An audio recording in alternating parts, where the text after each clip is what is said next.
மகர ராசிக்காரர்களுக்கான இன்றைய பலன்கள். மகர ராசிக்கு இன்றைய நாள் ஒரு நல்ல நாளாகவே இருக்க போகிறது. உங்களுக்கு இதுவரை இருந்து வந்த எல்லா விதமான கஷ்டங்களும் இன்னையிலேருந்து முடிய ஆரம்பிக்கும். சரிங்களா? உங்கள் ராசியை வளர்பிறை சந்திர பகவான் 4ஆம் இடத்துல ஆட்சியாகி பார்க்குறது ரொம்ப ரொம்ப சிறப்பாக இருக்கும். சில மகர ராசிக்காரங்களுக்கு தன்னுடைய மனைவி அல்லது கணவன் மூலமான சந்தோஷத்தை தரக்கூடிய ஒரு நாளாக இன்றைக்கி இருக்கும். சரிங்களா? உங்களுடைய வாழ்க்கை துணையோடு இதுவரை இருந்த சண்டை சச்சரவுகள் கூட நீங்கி 2 பேருமே ரொம்ப இணக்கமாக கூடிய ஒரு நாள். சரிங்களா? சிறு சண்டை சச்சரவு கூட மறந்துட்டு மனசை விட்டு பேசுனீங்க அப்படின்னா எவ்வளோ பெரிய பிரச்சனைகளையுமே சால்வ் ஆகும். விட்டு கொடுத்து போகிறது தான் வாழ்க்கை அப்படிங்கிறது புரிஞ்சுக்குவீங்க.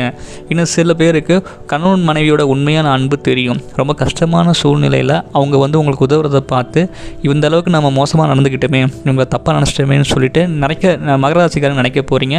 உங்கள் வாழ்க்கை துணையை பற்றி உண்மையாக நீங்கள் புரிஞ்சுக்க போகிறீங்க. சரிங்களா? மகர ராசிக்கு வெற்றி தான் இன்றைக்கி ஏற்பட போகிறது. இதுவரை இருந்து வந்த தோல்விகள் எல்லாமே உங்களால் ஜெயிக்க முடியும். நிறைய அனுபவங்கள் நீங்கள் பட்டுட்டீங்க.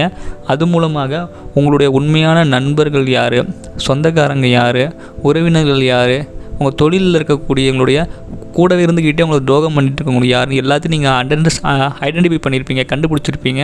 அவங்கக்கிட்டேருந்து நீங்கள் விலகிறது ரொம்ப ரொம்ப சிறப்பாக இருக்கும். அதே நேரத்தில் உங்களுக்கு இதுவரைக்கும் இருந்து வந்த நெகட்டிவான சூழ்நிலைகள், சரிங்களா, நெகட்டிவான நண்பர்கள் சேர்க்கை எல்லாமே விலகி உங்களுக்கு உங்கள் வாழ்க்கையில் முன்னேற்ற தரக்கூடிய புதிய நண்பர்கள், தொழில் கூட்டாளிகள் உருவாவாங்க. ஸோ இப்போ வரக்கூடிய மாற்றத்தை நீங்கள் ஏற்றுக்கோங்க. நீங்கள் யார்கிட்ட பழகுறீங்களோ அவங்கள சுற்றி ரொம்ப நீங்கள் ஆராய்ச்சி பண்ணி தான் பழகணும். ஏன்னா உங்களை பயன்படுத்தி அவங்க முன்னேற்றம் அடைஞ்சிருவாங்க. ஸோ மகர ராசிக்கு இருந்தாலும் இன்றைய நாள் எல்லா விதத்துலேயும் ஒரு ஜெயத்தை தரக்கூடிய ஒரு நாளாக தான் இன்றைக்கி இருக்குது. வாழ்க்கையில் ஒரு சிறப்பான ஒரு நிலையை நீங்கள் அடைவதற்கான ஒரு சூப்பரான ஒரு நாளாக தான் இருக்க போகிறது. இன்றைக்கி தெய்வத்தை மட்டும், சிவபெருமானை மட்டும் வணங்கிட்டு வாங்க. உங்கள் மனசு இன்றைக்கி மிகப்பெரிய அளவு சந்தோஷமான விஷயங்கள் இன்றைக்கி நடக்கும். நன்றி.